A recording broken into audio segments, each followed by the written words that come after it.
What's up everybody, Maran here for another car review. This is of course the 2020 Volkswagen Passat. Huge thanks to Volkswagen for providing me with the new Passat here to review for you guys today.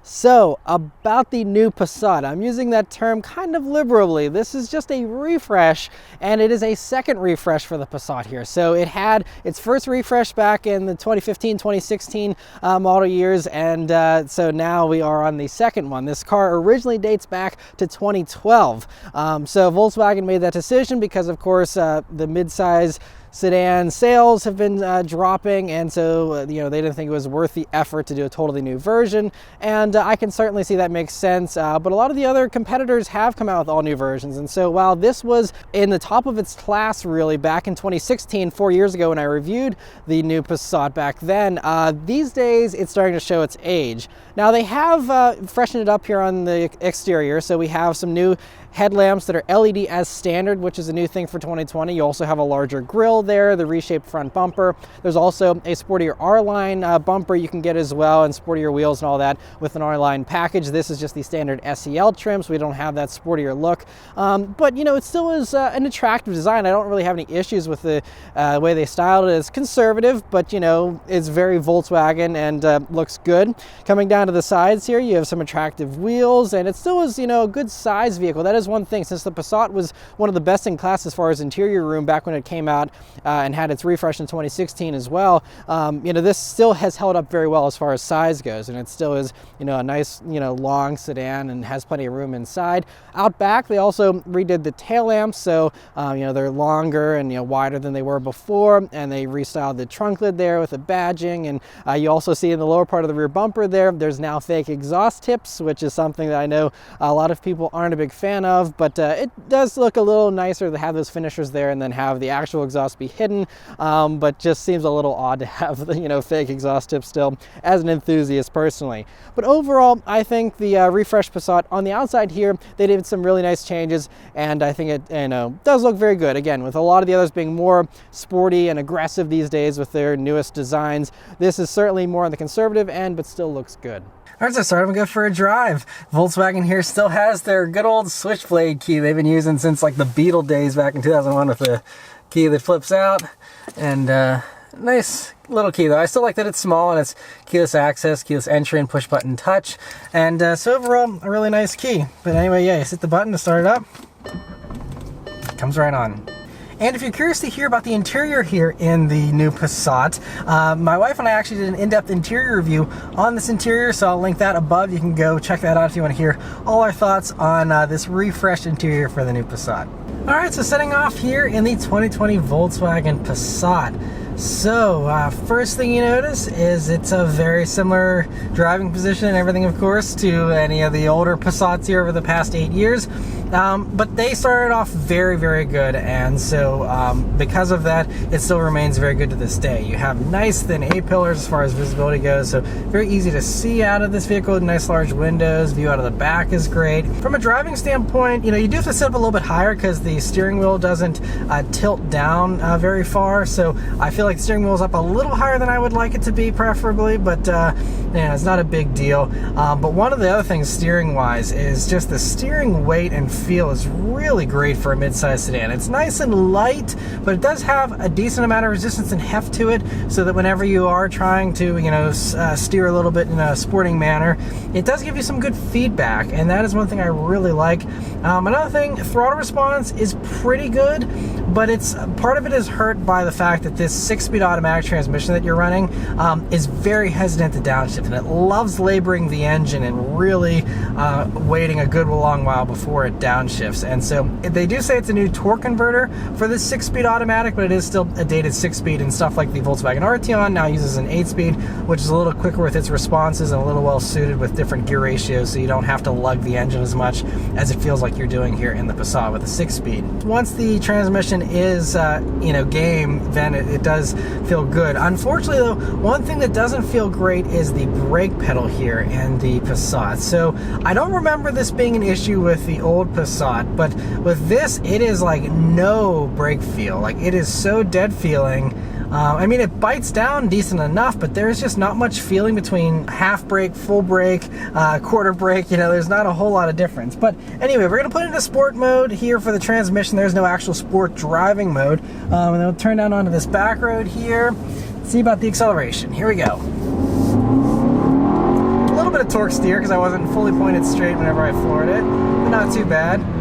And it gets up and goes okay. So we're running a 2-liter turbocharged 4-cylinder here in the Passat. It does 174 horsepower and 206 pound-feet of torque now, which is a bump of, I think, about 20 more pound-feet of torque for the 2020s here. So a little bit punchier. 0 to 60 time is 7.8 seconds, which is a few tenths of a second slower than most of the competitors. And the horsepower and torque figures are also a little bit lower than many of the competitors as well. Now, I mean, power is average. So compared to most of the other vehicles with their base engines from the other companies, I think this is still mid-pack. So certainly performance is okay. Again, I think the thing that really holds it back though is this transmission whenever it's withholding a downshift from you. Also, if you get the R-Line version, you do get paddle shifters on the back of the wheel, but you don't get that here with this non-R-Line version. So no paddle shifters, which makes sense. If you're not going for the sporty version, chances are you don't want the paddle shifters, but it just means here that you're not going to have any ability to manually shift it yourself unless you want to go and use the actual stick down here. You can still slide the gear shifter over into the normal drive and then play around with the gearing yourself. And it does seem to hold gears pretty well.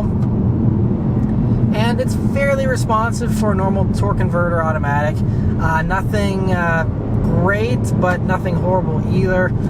So, I'd say, again, average, maybe slightly below average these days with some of the other newer stuff having slightly snappier automatics. But, yeah, so, I mean, not bad as far as that goes. We're on a rougher road now, so you hear a little bit more road noise, but generally the Passat's a pretty quiet riding and smooth riding vehicle as well. But we're coming up some corners here. Let's see how the Passat handles them. So the Passat was a very good handler whenever I reviewed the 2016 version, and sure enough, it still is really weightless with its handling, and it just feels so good going around corners still. And that is really one of the standout features I loved about the Passat back then and still has to this day. And so, while this doesn't have as many high-tech features as some of the competitors, the way that this handles, it has that German precision and confidence. Not as good as a GTI or something, obviously, but a similar type of, just positive feeling when you're going around corners in the Passat that some of the others will handle okay, but they don't handle as good as this does. And it doesn't feel as good going around corners as this does. And so that is still one of the best things about the Passat. It still does handle very, very well. And the weight is pretty good too, since, again, we don't have all those high-tech features like you get in some of the competitors. These only weigh 3,333 pounds, so, a pretty lightweight for, again, a vehicle that does have leather seats and heated seats and things like that. And so, that certainly helps with the handling. One thing that is an odd thing that I noticed, though, is we are running 235 wide tires, which is good, and they're 18-inch wheels, so you have a little bit of a taller sidewall, so that helps give you pretty good ride comfort. But yet, even with the taller sidewall, like I said, still pretty good handling response from these tires. And I'm actually kind of surprised because these tires threw me for a loop whenever the car first arrived, because it has Giddy brand tires, which honestly, before this car showed up, I didn't know was a company. I didn't know that brand existed. I had never heard of them before, never seen them on a car in my life, and so I was very skeptical. I've driven this car now in rain and on the dry, and taken it on these back roads. And there was only one time earlier this week where I had a little bit of a lack of grip, and it felt like I wanted to understeer a little bit more than I was expecting, but that was in the rain. I mean, obviously these tires probably aren't the best tires out there, they're $100 each or whatever, but I think they actually do okay, but I'm just kind of shocked that Volkswagen is offering something that isn't, one of the bigger brands as far as, OEM tire setups. But apparently the Tiguan also runs these Giddy tires, so I did a little more research about it. So, but I mean, it doesn't seem to hurt the handling. The handling is still very good here in the Passat, and I'm sure the R-Line will be even better with its larger wheels and a little bit of a sportier setup. So handling is still very, very good in the Passat. I still think there are some that do it better these days. The Passat back when I reviewed it 4 years ago was probably the best in its class at the time. Nowadays, I think that the Accord handles better. I think the Mazda 6 is close. I think this might have a slight edge on that just because the Mazda 6 feels a little bit weightier. Camry feels a little bit weightier, but also I think Camry probably would give this a run for its money these days. And even Altima, you know, I think feels similarly good, although I think this might feel a little bit more effortless in corners than the Altima do. Altima felt very good. I think the new Subaru Legacy doesn't handle as good as this, and there might be one or two others, you know, Ford Fusion, obviously like Malibu, things like that, don't handle nearly as good as this, but all the main import competitors, I think, handle pretty close to this. You know, I think the new Sonata is tuned to be a little bit less sporty, but you know, has a little bit of a smoother ride, I think, than the Passat does here now. And so, you know, some pros and cons for sure, but I think the Passat still has retained, you know, I think it's in the top 5 handlers for sure still, and so that means that, you know, if you happen to be a little bit on the sportier side and happen to be on a back road, this shouldn't let you down still. And now on a quieter road here, you can see it's very refined in here. The Passat, again, they still really did a good job about keeping it very refined, and it's just, it all has a very quality feel going down the road. And so even whenever you're not driving quickly, you're just driving slowly, you still can feel that quality. And so that is one thing that kind of sets this apart from, you know, some of the competitors, I think. One thing though that it hasn't kept up so well with the competitors is the fuel economy ratings. So these are rated at 23 miles per gallon in the city, 34 on the highway, and 27 combined. Now, I didn't even do 50% highway driving, but my average consumption over 165 miles of driving here is exactly 27 mpg. So I'm getting the combined number, even though I probably didn't do a ton of highway driving. So I think this is slightly better than I was expecting, honestly. I mean, sometimes I even struggle to get the city number in a lot of vehicles. And so for this to be easily getting the combined number means that in the real world, if you did do that actual combined, you know, 50-50 city highway, you'd probably be closer to 30. And so very impressed with the fuel economy, but as far as the ratings go, it is a few mpg less than a lot of the competitors. And I did do a little bit more driving like the Hyundai Sonata that I recently had, but with that I did end up getting about 28 mpg. So, you know, not a huge difference there, but, you know, a little bit less here in this. Another thing that has been updated, I guess, a little bit here for 2020 is some of the safety tech. So you now get blind spot monitoring as standard, and this SEL version comes with the adaptive cruise control with lane keep assist. All that stuff works pretty well. You know, I tested that in the GTI that I had, and it works well in here too. There isn't any major changes. As far as the lane keeping assist system, you know, it's not quite as aggressive as some of the newer systems, but does a decent job, you know, from a little bit of testing that I did in it. So no complaints there. But the last thing I have to complain about a little bit is the pricing here in the Passat. So, you know, you can go watch the interior review if you want to hear my gripes about this interior and how it, you know, is still way behind most of the competition.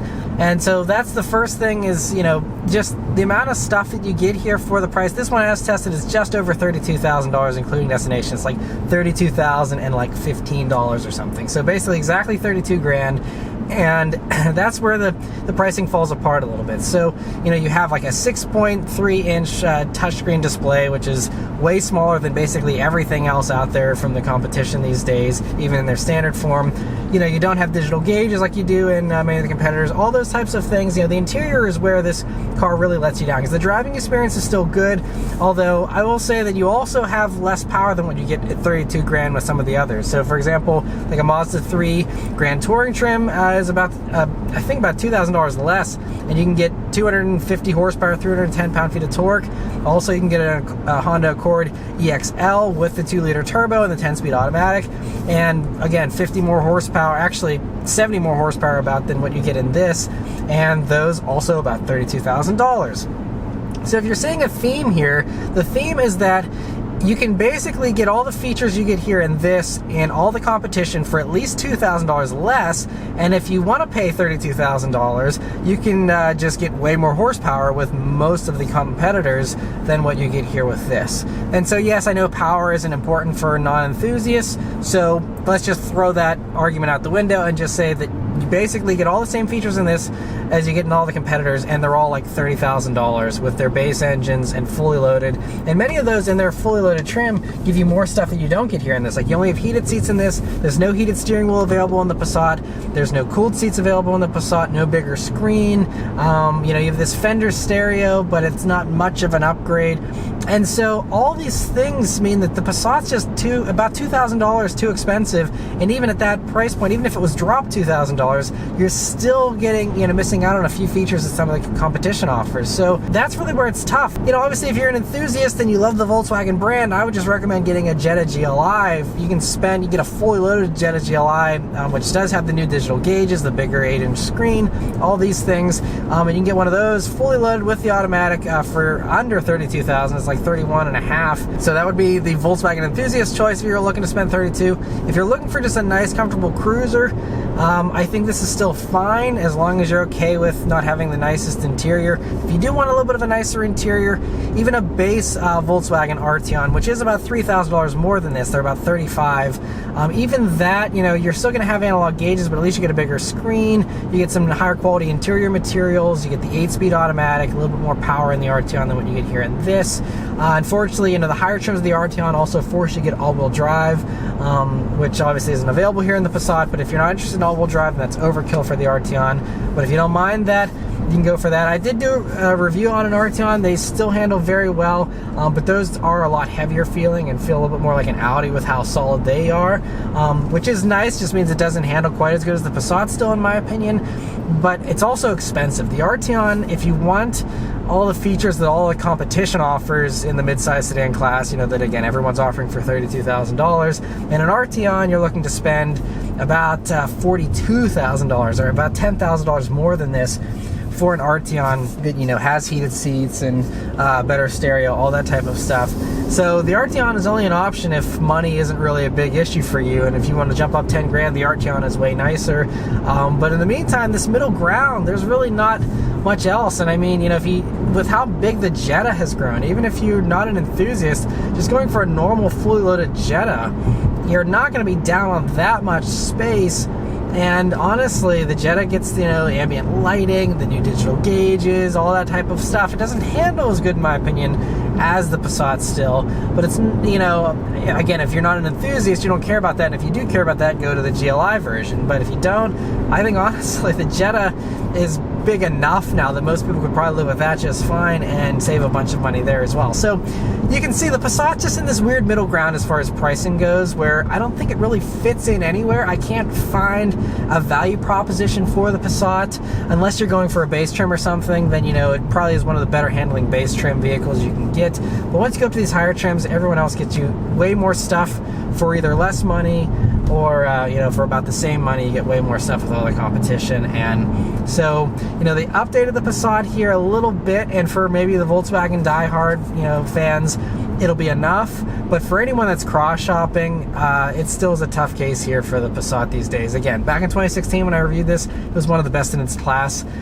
These days they just haven't kept up, unfortunately. And so, although I still don't think you can go, I don't think you're going wrong buying a Passat, especially if you value handling. I just think you can get more from all the others out there. But yeah, so that's about all my thoughts here on the 2020 Passat. Let me know your thoughts on the new Passat in the comments below. Thank you guys very much for watching. I'll see you on the next one. Take care.